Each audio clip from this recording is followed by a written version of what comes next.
What would you do if at 22 years old, you found yourself standing on a train platform with everything you owned packed into a single trunk? Because the uncle who'd raised you decided your share of the family inheritance was better spent on his own new business venture than wasted on a niece who'd soon marry and lose the name anyway. That was the blunt reality facing Marguerite Fontaine in the autumn of 1891, cast out not through cruelty exactly, but through the quieter violence of being calculated as unnecessary. Left with $62 her mother had secretly set aside for her before dying 3 years prior. She used 9 of those dollars at a county tax auction in the sun-bleached town of Okatillo Crossing, New Mexico Territory, to buy something the auctioneer himself seemed almost embarrassed to be selling. The defunct Desert Line Railroad depot and its abandoned half-mile of spur track, shuttered for the better part of a decade and left to the lizards and the wind. Every soul in that auction yard considered it the purchase of a fool. They did not know that behind the depot's old map room wall lay something sealed away on purpose by a dying man's hand. Something that would not only transform Marguerite's fortunes, but restore to the map,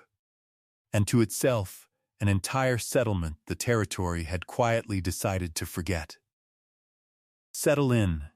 and let us tell you the story of Marguerite Fontaine. If you've ever felt like the place you came from had been erased a little too conveniently from somebody else's convenient record, we'd love to hear about it in the comments below. And if these stories speak to you,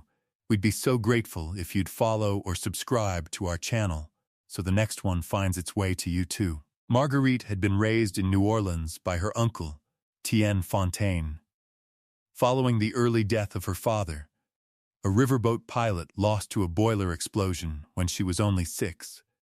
And though Etienne provided for her comfortably enough in material terms, it was her mother, Corinne, who shaped the interior of who she became before consumption took her when Marguerite was 19. Corinne had worked for years as a legal copyist for a small firm of notaries near the Vieux Carre, transcribing deeds, wills, and land titles in a hand so precise that lawyers across the parish specifically requested her. And she had brought that exacting discipline home with her, teaching Marguerite from girlhood how to read the bones of a legal document, how a single altered date or a subtly reworded clause could shift the entire meaning of a contract without a layman ever noticing the difference. A document doesn't lie outright very often, cry, her mother used to tell her, bent over the kitchen table, with a lamp pulled close and a stack of practice deeds between them. It lies by omission, by what's left out, or moved, or written just a little too neatly, to be honest. Marguerite absorbed this the way children absorb the rhythms of a household, without fully understanding its value until much later, learning to spot the telltale unevenness of an inserted clause,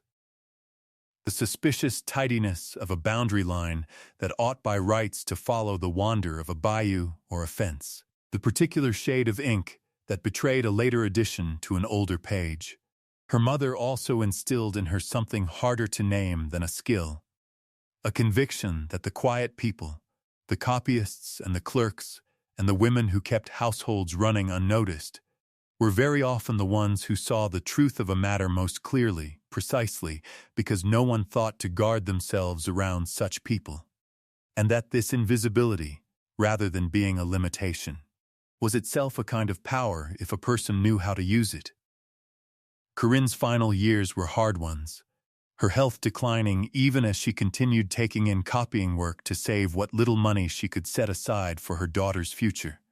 And she died with a fierce, quiet insistence that Marguerite promised to always look twice at anything the world told her was settled and finished. Because very often it was not settled at all, only successfully hidden. Etienne, for his part, was not an unkind man so much as a practical one entirely absorbed in his own affairs, a cotton factor whose fortunes had been unsteady for years, and after Corinne's death he treated Marguerite with the distracted, dutiful courtesy of a man discharging an obligation rather than raising a beloved child, providing her room and board and a modest allowance, but never quite making her feel that she belonged to anything beyond his sense of family duty. She grew into a watchful, self-contained young woman, comfortable in solitude, with her mother's trained eye for the small dishonesties hidden inside official-looking paper. Though she would not fully understand how valuable that inheritance was until she was very far from New Orleans and had nothing else left to rely upon. The fall came not as a single dramatic blow, but as a slow narrowing of options that concluded, inevitably, in Tien's parlor on a humid September evening in 1891, when he informed her, not unkindly but with the finality of a decision already made, that he had invested the modest sum her mother had left in trust for her into a new cotton brokering venture with a partner from Baton Rouge, reasoning that a young woman soon to marry would have little practical need of independent capital when a husband's household would provide for her regardless. Marguerite pointed out, with as much composure as she could summon,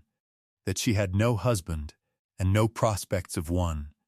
and that the money had been her mother's express wish for her security. But Tien only sighed in the manner of a man who considered the conversation already settled in his own mind, and told her that the venture would surely prosper, and that she would want for nothing once it did. A promise that felt to Marguerite less like reassurance than like being quietly written out of her own life's ledger. She discovered, within the week, that this reallocation of her inheritance was not merely a temporary borrowing, but a fait accompli. The funds already committed to the venture's opening capital, and that Tien's household budget, going forward, would no longer include the modest personal allowance she had grown accustomed to, since he considered her, at 22, old enough to be finding her own situation, rather than continuing to depend on his generosity. She might have stayed and endured a diminished, dependent existence in her uncle's house, watching her inheritance fund someone else's ambitions while she waited for a marriage that showed no signs of materializing. But something in her mother's old insistence that the quiet people were very often the ones who saw clearly rose up in her that autumn, and she found she could not make herself stay and be quietly diminished. She discovered, going through her mother's old effects one final time before leaving, a small tin box hidden behind a loose board in her childhood bedroom, containing $62 in careful savings, and a brief note in Corinne's own precise hand explaining that she had set the money aside secretly over years of copying work specifically because she had never fully trusted Tien's stewardship of family finances, a note that struck Marguerite as almost prophetic in its foresight. She left New Orleans within the fortnight, boarding a westbound train with no fixed destination beyond distance itself, and a mechanical failure outside the tracks near Okatillo Crossing, New Mexico territory, stranded her passenger car for the better part of 3 days while repairs were made, giving her time enough to walk the small town's dusty main street and hear, through the idle talk of men loitering outside the land office, that the county intended to auction off an old depot property nobody wanted.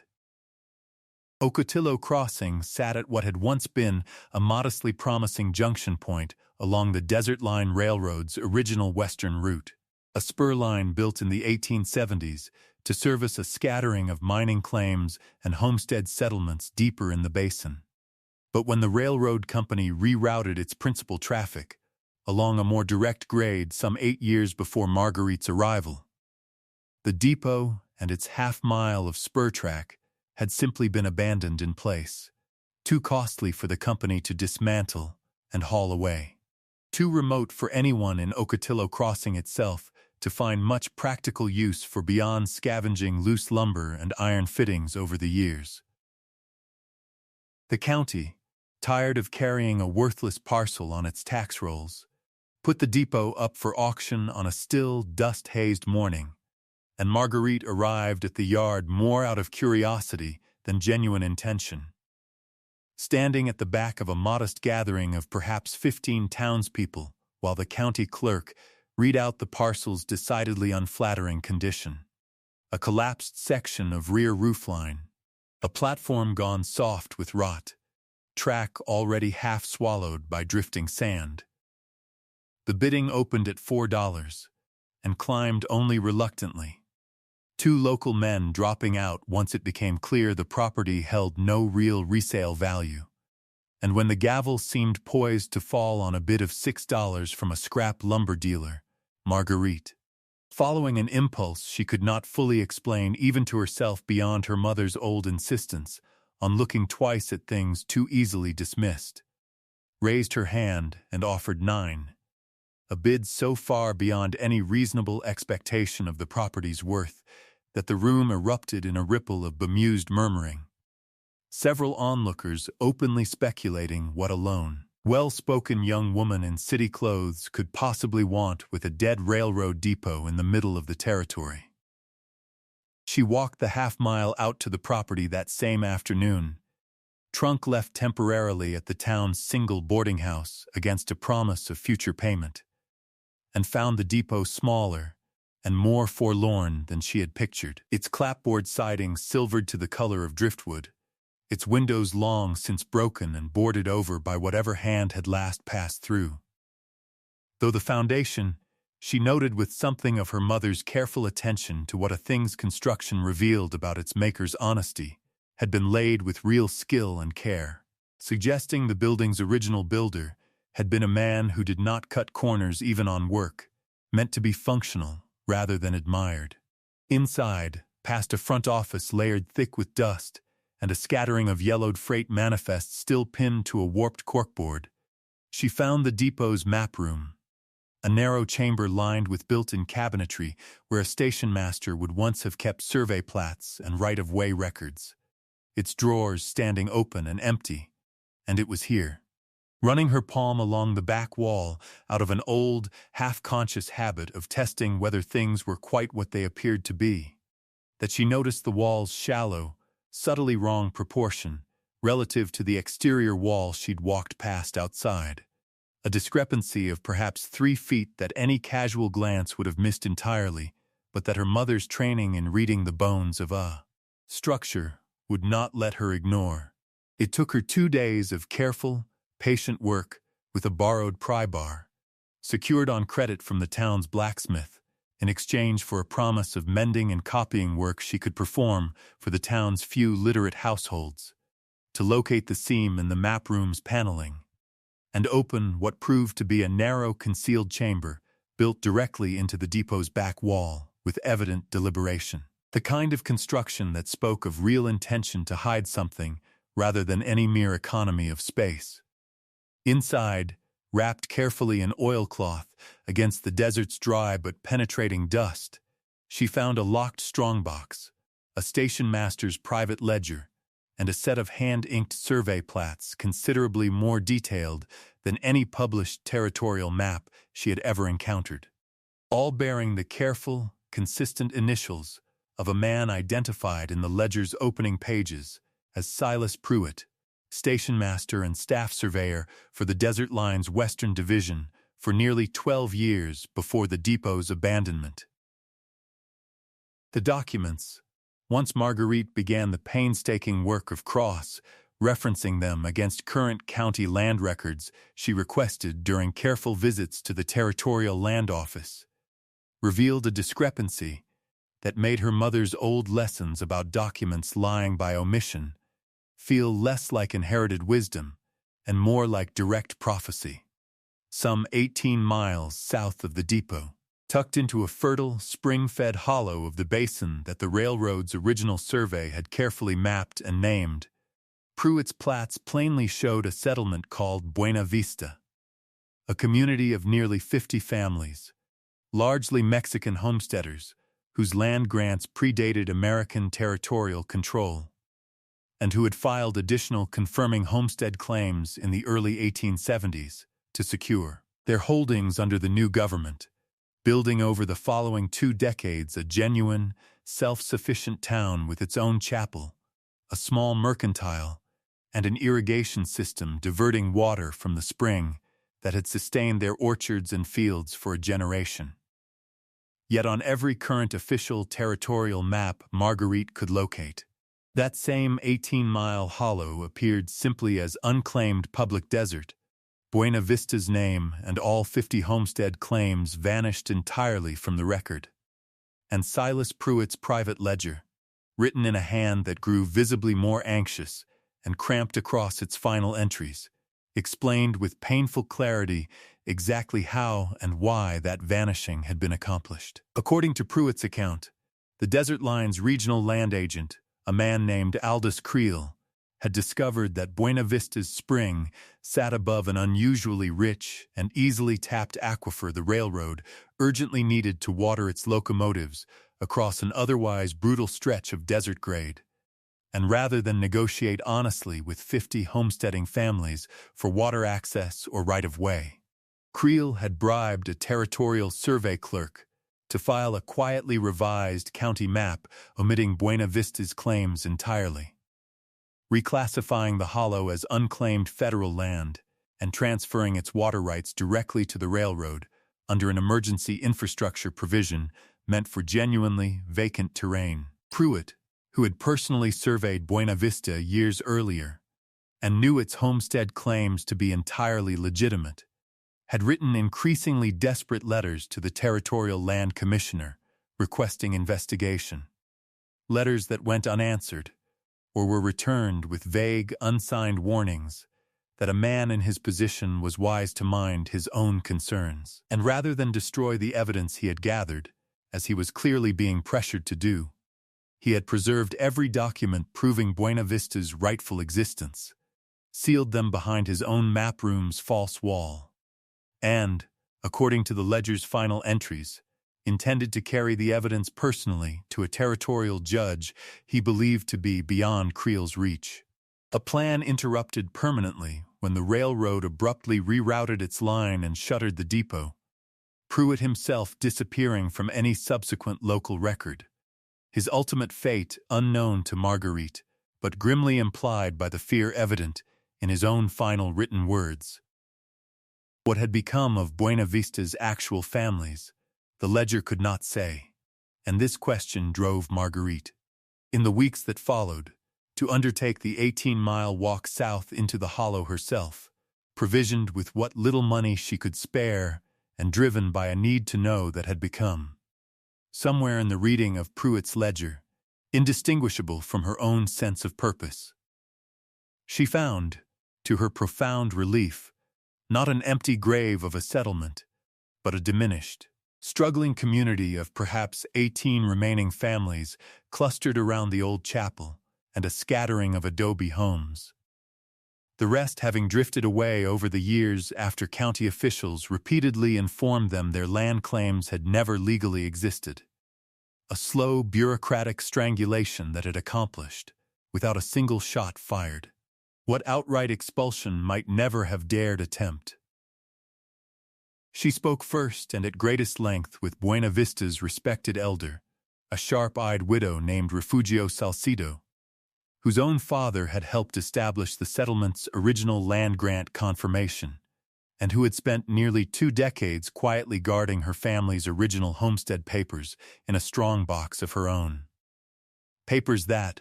laid alongside Pruitt's preserved plats, corroborated every detail of his account with damning, undeniable precision. Word of Marguerite's investigation reached Aldous Creel with unsettling speed, evidence enough that his influence in the territory remained very much alive despite the passage of years, and he arrived at the depot unannounced one dust-blown afternoon, an aging but still formidable man with the smooth manners of long-practiced authority, offering to purchase the depot property outright, along with whatever old papers happened to have turned up in it for the strikingly generous sum of $250. An offer whose very generosity told Marguerite with total clarity how urgently he wanted the matter closed before it could travel any further. When she declined, his courtesy cooled quickly into something considerably harder, and in the following weeks she found the blacksmith, who had extended her credit suddenly reluctant to continue doing so amid vague, pointed remarks about the wisdom of trusting outsiders, found her modest copying and mending work mysteriously drying up as the town's few paying households were quietly discouraged from engaging her services, and finally received a visit from a county land agent claiming, with unconvincing vagueness, that irregularities in the original depot auction might require the property to be reviewed and potentially reclaimed by the county. A transparent effort to strip her of the very site sheltering the evidence before she could act upon it. Marguerite recognized in all of this precisely the pattern her mother had warned her documents so often followed, a truth being quietly rewritten in real time before it could take permanent root. And she understood she had very little time remaining before Creel's reach found some way to bury Buena Vista's evidence for good. This time, perhaps permanently. She resolved to make her case not in Okatillo Crossing, where Creel's influence ran deep and long established, but at the territorial land office in the county seat, where she had learned through careful inquiry that a visiting territorial land commissioner named Horace Abernathy, a man known for old-fashioned procedural rigor, was scheduled to review a backlog of contested claims that very month. She arrived with Silas Pruitt's preserved survey plats and ledger, with Refugio Salcido's carefully guarded original homestead papers, and with 2 other Buena Vista residents willing to testify under oath to their families' continuous, uninterrupted residence on the land for nearly 2 decades, despite every current official record insisting otherwise. And she presented the discrepancy with the same unhurried, methodical clarity her mother had modeled for her over countless practice deeds at a kitchen table years before, letting the documents themselves carry the full weight of the argument rather than her own understandable outrage. When Aldous Creel, alerted and visibly rattled, arrived to dismiss the proceedings as the confused grievances of homesteaders with no legitimate standing, Marguerite produced Pruitt's original survey alongside the current county map, laying the 2 before the commissioner so he could see with his own eyes precisely where 50 families and a named town had been quietly excised from the official record, and followed this with Pruitt's own anguished correspondence, documenting both the bribe and the threats he had received for pursuing the matter honestly. Correspondence whose deteriorating handwriting told its own unmistakable story of a decent man's fear. Commissioner Abernathy, whose entire professional reputation rested on an old-fashioned insistence that the territory's official records mean exactly what they claim to mean, ordered an immediate suspension of the railroad's water rights claim over the disputed hollow pending full investigation. And within 6 weeks, faced with overwhelming documentary evidence and the sworn testimony of Buena Vista's own residents, the original fraudulent survey was formally voided. Buena Vista's 50 homestead claims restored to full and permanent legal standing, and its water rights returned in their entirety to the community that had rightfully held them all along. Aldous Creel, whose decades of quiet influence had depended entirely on no one ever assembling the complete paper trail of his methods, found his own affairs suddenly subject to the very scrutiny he had spent a career avoiding. And though the territorial courts ultimately imposed fines and stripped landholdings rather than harsher punishment, there was a particular, unhurried satisfaction in watching a man who had erased an entire settlement from the map spend his remaining years watching his own name entered, with exacting permanence, into the very kind of official record he had once so casually falsified. And so we return to where this story began, to a 22-year-old woman standing in a dusty auction yard with 62 hard-won dollars to her name, spending 9 of them on a depot every soul present had already decided was worthless. Marguerite Fontaine never doubted. Not in any way she could have explained to the men who laughed at her bid that morning that a document too neatly settled might still be hiding, somewhere beneath its tidy surface, a truth someone had once risked everything to preserve. because her mother had spent a lifetime teaching her that paper lies most dangerously by omission, and that the quiet people, the copyists and the clerks and the overlooked young women the world too easily dismisses, are very often the ones positioned to see such omissions most clearly. She had lost her inheritance to a man who mistook her quietness for absence of will, and she found, sealed behind a forgotten wall in a depot nobody wanted, the means to give an entire vanished town back its name, its water, and its rightful place on the map. Buena Vista stands there still today, and few who pass through it now know that its survival was first secured by a frightened, honorable station master, and made whole again, years later, by a young woman who simply refused to stop looking at a wall that didn't measure up to what stood outside it. Thank you so much for spending this time with us and with Marguerite's story. If it moved you, we'd be grateful if you'd share it with someone who needs the reminder that people and places quietly written off as gone are so very often only waiting to be properly seen again. We'd love to know, has there ever been a time when you found real value or truth in something everyone around you had already dismissed as worthless? Tell us about it in the comments below, and if you enjoyed this story, please consider following or subscribing to our channel so you never miss the next one. Until next time, stay close.